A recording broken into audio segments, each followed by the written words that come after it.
Welcome back to the channel, guys. This is Jason, certified financial planner and host of Fighting Words Financial. Today I'm going to continue with part 3 of my series on Social Security survivor benefits.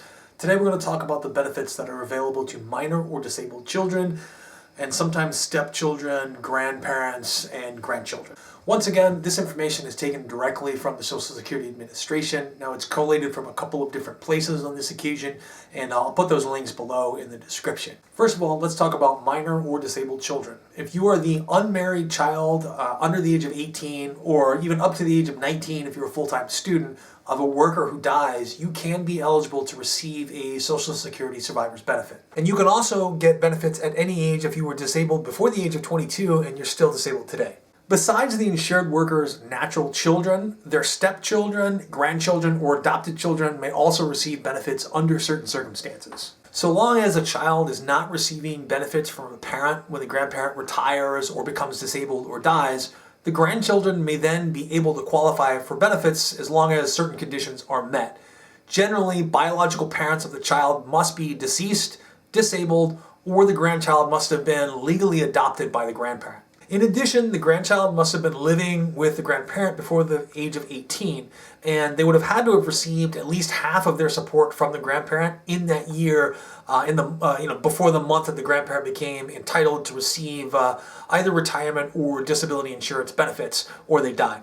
Also, the natural parents of the child must not be making regular contributions for his or her support. If the grandchild was born during that 1-year period prior to them retiring or developing a disability or dying, the grandparent must have lived with and provided one half of the child's support for substantially all of that period from birth to the month that the grandparent became entitled for benefits. The grandchild may qualify for benefits under these circumstances, even if he or she is a step-grandchild. However, if the grandparents are already receiving benefits, they would need to adopt the child for it to qualify for those benefits.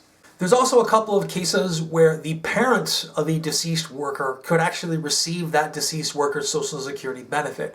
For example, if you are the dependent parent who is at least age 62 and the worker dies, you may be eligible for the Social Security survivor's benefit.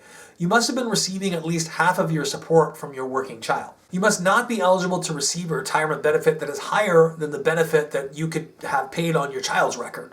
Generally, you must not have married after your deceased adult child's death. However, there are some exceptions. Besides being the natural parent of a deceased worker and being eligible for this benefit, there are a couple of other ways you could become eligible. You could be the step-parent or the adoptive parent if you became the deceased worker's parent before he or she reached the age of 16. All right, this is the third part in a multi-part series, and I think that covers who is eligible. In the next part, part 4, we're going to get into how do you calculate benefits for survivors, for children of survivors, for grandparents of survivors, when would be the optimal time to take those, and we're going to look at a few specific cases. So thank you very much, guys. Have a nice day.